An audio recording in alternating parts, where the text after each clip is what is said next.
Yooyaa akkam jirtu jaallatamtoonni fi kabajamtoonni hordoftoota koo Horoo Inspire warreen taatan hundi keessan akkamnaaf jirtu bakka isin jirtanitti gammachuu, quuftii, milkaa'inni, nageenyi, jaalalli tokkummaan isiniif haa baay'atu kanan jedhu ana obboleessa keessan Dinaariyaatii jechuudha.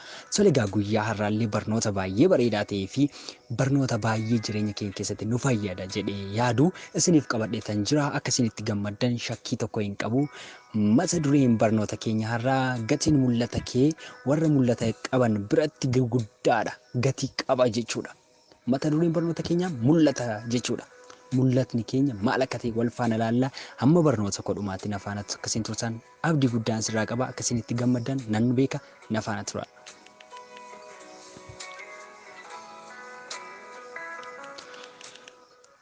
Egaa hayyee. Mul'anni kee warra mul'ata qaban biratti fudhatamummaa yoo qabaatu warra mul'ata hin qabne biratti gowwaas fakkeessa. Mul'anni kee jechuudha. Warra mul'ata qaban biratti kabaja guddaa argata. Ulfina guddaa argata. Mul'anni mataan isaatiinuu ulfina guddaa qaba waan ta'eef. Warra mul'ata hin qabne biratti garuu gowwaas fakkeessa. Mul'atni kee gatii warra mul'ataa hin beekne biratti baay'ee kufaadha. Sitti qoosu, sitti baacu. Mul'ata kee sana birallee akka hin geenyeef gufuu sitti ta'u jechuudha. Si danqu. Garuu warri mul'ataaf gatii laatan, warri mul'ataaf kabaja laatan maal godhu? Mul'ata kee sanaaf wareegama barbaade akkatti kaffaltuuf si jajjabeessu. Karaallee sitti agarsiisu jechuudha. Garuu warroonni mul'ata hin qabne hamilee kee cabsu, mul'ata kee si harkatti busheessu, akka itti dhiistu si taasisu jechuudha. Mul'anni keenya, karoorri keenya, taargeettiin keenya maal akka ta'e waliin ilaallaa jirra jechuudha. Mul'ata keenya namoota mul'ata hin qabne biratti eeggannoo gochuufii qabna. Kunuunsa gochuufii qabna. Kan sana ala mul'anni keenya mul'ata osoo hin ta'in karaatti harcee hafaa jechuudha. Namoota mul'ata hin qabne bira yoo ga'e jechuudha. Maaltu barbaachisa mul'ata keenya galmaan ga'uuf? Kan jedhullee wal faana ilaallaa jechuudha. Mul'ata keenya kanaaf mul'ata keef hiriyaa filadhu. Mul'ata kee kanaafiyyuu hiriyaa filadhu. Mul'ata kee kanaaf immoo akkamiinan hiriyaa filadha kan jedhu wal faana ilaallaa jechuudha. Egaa abbaa mul'ataa fi nama mul'ataa yoo taate abbaa mul'ataaf nama mul'ataa yoo taate egaa nama mul'ataaf abbaa mul'ataa nama mul'ataaf adeemu yoo taate hiriyaa hin baay'isiin, nama hundumaa hin hiriyoonfatiin. Hiriyaa yoo baay'ifte, hiriyaa baay'ee yoo horatte mul'ata kee dagatta. Mul'ata kee sana galma geessisuu hin dandeessu jechuudha. Hiriyaa baay'ee godhatte isaan keessaa waa'ee mul'ataa beeku, namoonni waa'ee mul'ataa beeku muraasa, warri kaan garuu mul'ata kee sana gufuu sitti ta'u. Namoota hiriyaa godha jettee baay'ifattee duukaa deemtu sun nama waa'ee mul'ataa beeku keessa jiraachuu dhiisuu danda'a. Sababiin isaas mul'ata kee sana karaatti kuffisuu danda'a jechuudha. Guutummaa guutuutti. Nama mul'ata hin beekne hiriyoonfatteenaan mul'ata kee sanallee ni dagattaa jechuudha.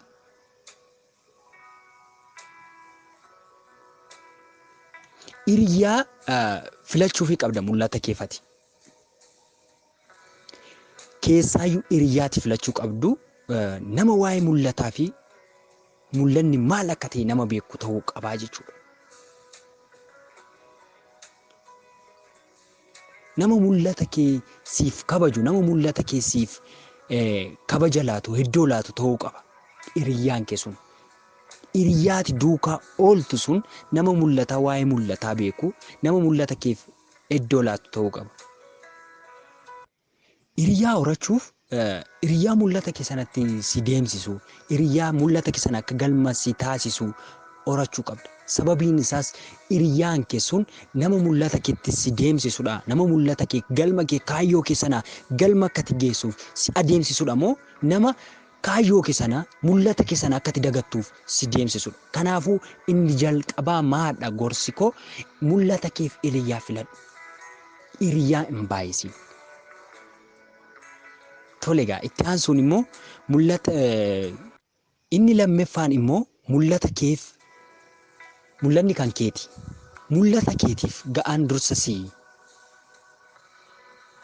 Mul'anni kee dura si biratti gatii guddaa hin argatu taanaan, gatii jabaa hin argatu taanaan, gatii guddaa hin argatu taanaan mul'anni kee si biratti mul'ata namni hunduu quba itti qabu ta'a. Maaliif ati kabaja hin laanneef, ati mul'anni kee akka inni kabajamu hin taasisne jechuudha. Situ kabaja mul'ata keetiif laata. Mul'anni kee kan keeti waan taateef. Kanaafuu mul'ata mataa keetiif kabaja kenni. Eenyuunuu mul'ata keef gatii hin madaalin. Eenyuunuu gatii mul'ata keetiif hin baasin. Inni sadeeffaan immoo mul'atni kee ormootaaf dabarsitee hin laatin. Mul'ata kan keetii ormootaaf dabarsitee hin laatin jechuudha. Mul'ata kee ormaan madaalteennaan, mul'ata kee kan namaa duukaa madaalteennaan of harkatti busheessitaa jechuudha. Kan namaa duukaa wal faana qabdee ilaalin mul'ata kee. Maaliif saatiitti kan namaa duukaa wal bira qabdee madaaltu mul'ata kee busheessaa deemta. Mul'anni kee kan keeti. Kanaafuu mul'ata kee sana kan namaa duukaa wal faana qabdee ilaaltinaan si harkatti bushaa. Mul'anni ati namicha irratti duukaa wal bira qabdee madaaltu tarii amma kan keetii fudhatama argachuu dhiisuu danda'a. Kanaafuu mul'ata isa kan keetii kan namaa duukaa tasuma ija kamiinuu hin madaalin, kan kee caalsisii ilaali jechuudha. Mul'ata keessan kan namaa duukaa wal bira qabdee hin madaalin. Mul'anni kan kee kan keetii waan ta'eef.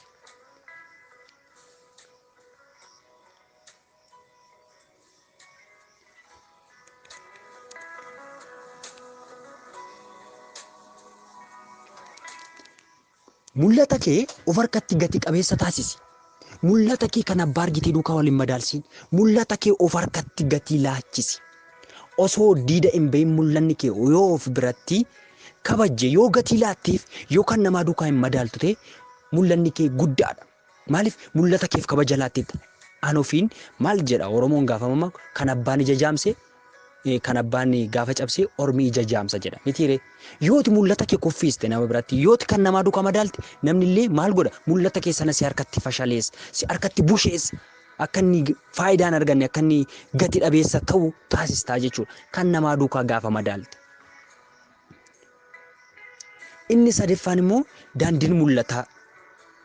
Itti aansuun immoo daandiin mul'ataa kee akkam gochuu qabdaa jechuudha. Daandii mul'ata keetii sana nama biraatti dabarsitee hin himin yookiin hin gaafatiin. Tarii daandii mul'ata keef malu sana sitti agarsiisuu danda'a yookaan immoo daandii mul'ata keerra si geessu sitti mul'isuu yookaan si akka ta'e irraa kaatu sitti agarsiisuu danda'a. Eenyuunuu daandii mul'ata keetiif malu si madaalu si argisiisuu hin danda'u. Daandii mul'ata keef malu eenyumtuu si baasuu hin danda'u. Sitti agarsiisuu hin danda'u. Situu daandii mul'ata keef malu situ ofiif baasa. Situ ofitti agarsiisaa jechuudha.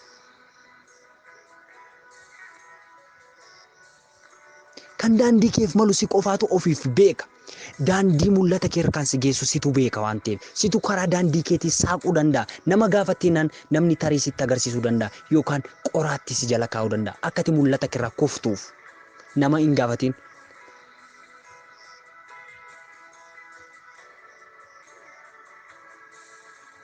Kanaafuu namni mul'ata ga'aa baattee osoo jirtu, mul'ata cimaa osoo baattee jirtu, nama biraa gaafattee mul'ata kee daandii hin dhabsiisin. Daandii dhabeessa taasistaa jechuudha mul'ata kee. Kanaafuu daandii mul'ata keetiif situ daandii sanaaf saaquu qaba malee eenyumtu akka dhufee daandii sitti agarsiisu hin eegin. Daandii ofii kee saaqiif. Mul'ata kee sanaaf nam tokko daandii mul'ata keessii saaquun hin danda'u. Sababiin isaas abbaan mul'atichaa abbaan mul'ataa sidha suma mataa kee waan ta'eef abbaa mul'ata sanaaf mul'ata kee sanaaf daandii akkamiin akka mijatu akkamiin akka inni siif milkaa'u situ beeka sumatu diriirfata jechuudha daandii kee sana. Amma barbaade nama barbaade rakkoo barbaade keessayyuu seenuu dandeessa. Garuu mul'ata keessan akka kan keetiitti daandii isaa siif sirreessuu dhiisuu mala. Eenyumtuu akka keetti siif diriirsuu danda'uu mala. Kanaaf mul'ata keef daandii kan saaquu qabu suma mataa keetii jechuudha. Hin dagatiin mul'ata kee milkeessuun mul'atichuma keessaa jalqaba. Mul'ata kee sana daandii milkeessuuf mul'atuma kee sanarraa jalqaba waan ta'eef mul'ata kee sanaaf gabroomi.